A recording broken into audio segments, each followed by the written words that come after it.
All right, are you ready for this? Some experimental political theater. Pretend it's the fall of 2016 all over again. The presidential campaign is heating up. It is debate night. This time, though, the genders are reversed. Let me introduce you to the participants here. We have the moderator. Then we have Brenda King, the Republican nominee, a.k.a. Donald Trump. And then we have on the other side of the stage, Jonathan Gordon, the Democratic nominee, a.k.a. Hillary Clinton. And as we pick things up, it is Jonathan Gordon who is speaking.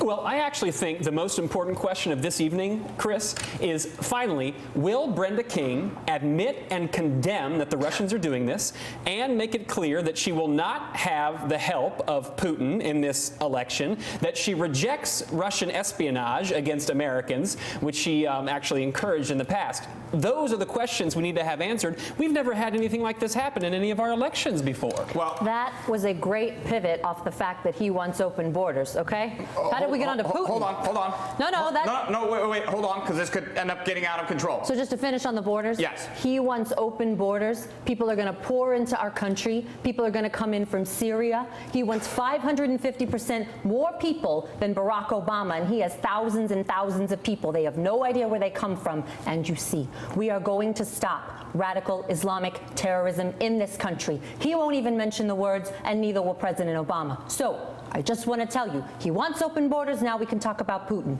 I don't know Putin. He said nice things about me. If we got along well, that would be good. If Russia and the United States got along well and went after ISIS, that would be good.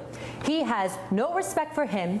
He has no respect for our president. And I'll tell you what, we're in very serious trouble because we have a country with tremendous numbers of nuclear warheads. 1,800, by the way, where they expanded and we didn't. 1,800 nuclear warheads, and he's playing chicken.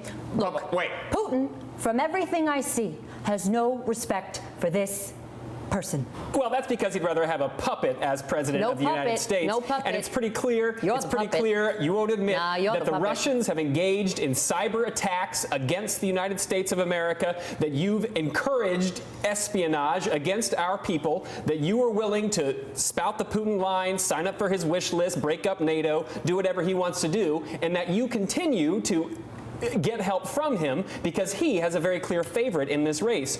So I think this is such an unprecedented situation. We've never had a foreign government trying to interfere in any of our election. We have 17 intelligence agencies, civilian and military, who have all concluded that these espionage attacks, these cyber attacks, come from the highest levels of the Kremlin, and they are designed to influence our election. I find that deeply disturbing. He has no idea whether it's Russia, China, or anybody else. Well, I am not quoting myself here. I am quoting Jonathan, 17. you have no idea. 17. Do you doubt our 17 military and civilian agencies? I doubt it. Well, she'd rather believe Vladimir Putin than the civilian and military intelligence professionals who are sworn to protect us. I find that just absolutely because terrifying. Putin has outsmarted him at every step of the way. Excuse me. Putin has outsmarted him in Syria. He's outsmarted him every step of the way. I do get to ask some questions. Yes, that's fine. And I would like to ask you this direct question. The top national security officials of this country do believe that Russia has been behind the attacks. Even if you don't know for sure whether they are, do you condemn any interference by Russia in the American election? By Russia or anybody else? 17. Do you doubt our 17 military and civilian agencies? I doubt it. Well, she'd rather believe Vladimir Putin than the civilian and military intelligence professionals who are sworn to protect us. I find that just absolutely Putin because terrifying. Putin has outsmarted him at every step of the way. All right, that was a scene you just saw from a new Off-Broadway show here in New York. It's going to be opening Off-Broadway later this month. It is called Her Opponent, and that is a reenactment of those presidential debates you saw last fall with the genders reversed. What a fascinating idea. Let's talk to this cast, and let's talk to this man right here, Joe Salvatore. I have been seeing things that I didn't notice when I watched the real Donald Trump and the real Hillary Clinton, seeing some of the comments from your audience.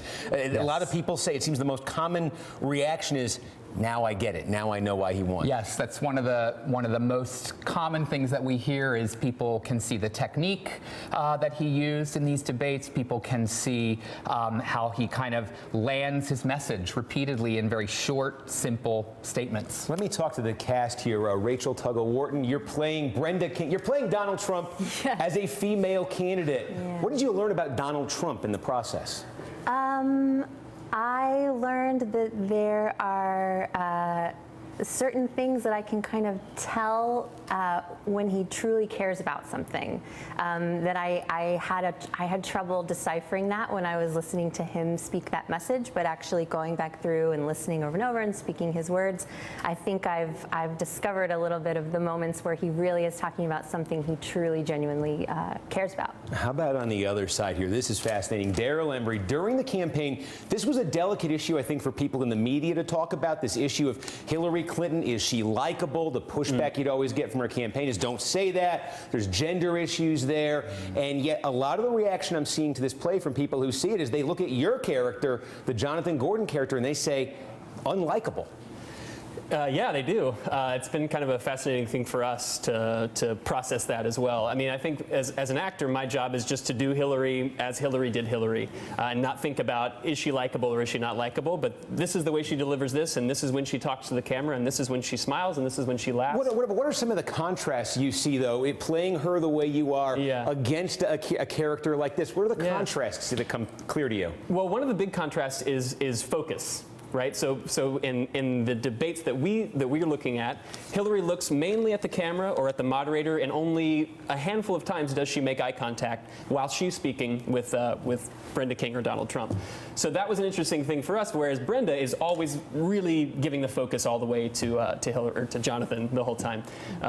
So that was one of the really fascinating things, was her focus, and also the way she would react or not react to certain things that he would say. Is she stonewalling, or is she going to laugh it off and divert and go a different direction? So we'll learn about her tactics as well. And quickly, let me get Chris Wallace, the moderator here, Andy Wagner. Did your impressions change? Did your understanding of the election and the result change by doing this? Yeah, I think it did. I think I had a perspective on and an opinion on both of these people, and then I think just seeing it reversed like this, I think it really strips away any sort of bias that you have before you actually watch them, and you get to actually dive into their words themselves and the message that these two candidates are actually speaking about. With any preconceived notions that you might have in these two people, they just kind of get stripped away. You really just, it boils down to what they're saying, what their message was during the debates. It is absolutely fascinating. Again, this is going to be an off-Broadway play opening later this month. People have a chance to see it. They can check it out, called Her Opponent. Yes. This is a great idea. This is a fascinating thing to watch. Thank you all for coming in and doing this.